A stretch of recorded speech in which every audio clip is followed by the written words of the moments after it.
Watch him here. Is it your intention, sir, to close the border this weekend? What would it take to not close the border? Well, I haven't made that intention known, and I'm ready to close it if I have to close it. The system is absolutely maxed out, and it's a very unfair thing. Congress has to meet quickly and make a deal. I could do it in 45 minutes. We need to get rid of chain migration. We need to get rid of catch and release and visa lottery, and we have to do something about asylum. If we don't make a deal with Congress, the border is going to be closed, 100%. Some pretty strong words. All this as Homeland Security Secretary Kirstjen Nielsen cuts her Europe trip short. She's actually now heading to our southern border tomorrow to oversee what officials are calling a Border Patrol agent surge.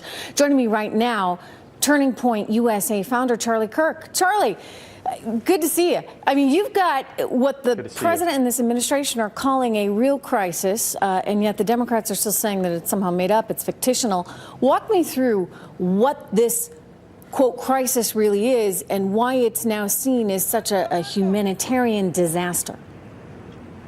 Well, let's use Obama's head of Department of Homeland Security's own words. Jay Johnson said this was a crisis when thousands of people were crossing the southern border.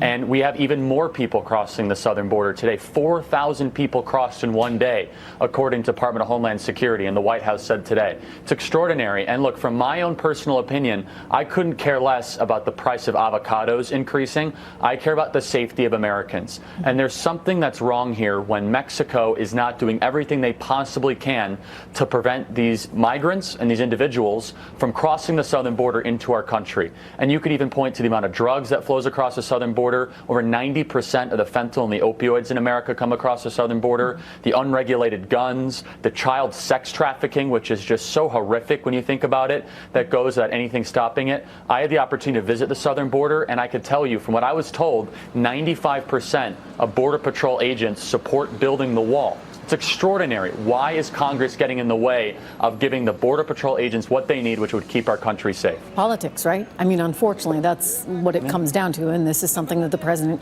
campaigned on and won on. And they don't want to give an inch. But let me ask you this, to play devil's advocate, does he need to scale back what he's asking for? You heard him there. He's like, look, we need to end chain migration. We need to end this idea of the family visa. You know, if one person is here, then the rest of the family comes. We need to end the lottery system. I mean, he's got a lot of big asks there. How do we get to sort of stage one in all of this, which I think for him is getting the darn wall up? Well, two things. First, we have to understand that the Democrat Party hates Donald Trump a lot more than they love America. If they really wanted to do what's best for the country, they would come to that 45-minute meeting that the president said, and they would get a deal done. But most importantly, this is a great example of the state of the modern Democrat Party. Ending chain migration used to be a mainstream belief that Democrats used to campaign on. Actually building a wall, having a secure southern border is something Hillary Clinton mentioned when she ran for president. Even Barack Obama mentioned when he ran for president in 2008. This shows how far the Democrat Party has moved. And it's really sad because the interest of American citizens should be first and foremost, not the interest of foreign citizens. And this is something the president ran on, and you can see his frustration. And I'm frustrated, and the people of this country should be frustrated. The Democrat Party would rather put their own political interest, or their lack of political interest, for the citizens of this country, for their own personal power. You're seeing it play out, whether it's this particular story that we're talking about or whether it's the Mueller probe, because there are a lot of Democrats, I think, unfortunately, that were really hoping for the kind of collusion that would actually be really pretty disastrous, Charlie, for the country when you think about it. Yeah. In many ways, it strikes me as pretty anti-American to want to see that somehow the president was colluding with the Russians. But there are those that wanted that. They just wanted it. They felt as though they could nearly taste it. Here's Senator Marco Rubio on that very issue just moments ago.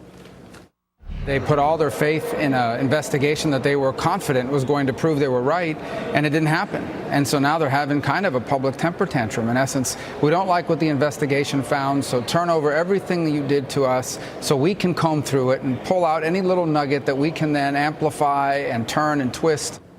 Charlie, is America becoming ungovernable because of this political tit for tat that I would say right now is primarily being generated from the Democratic Party?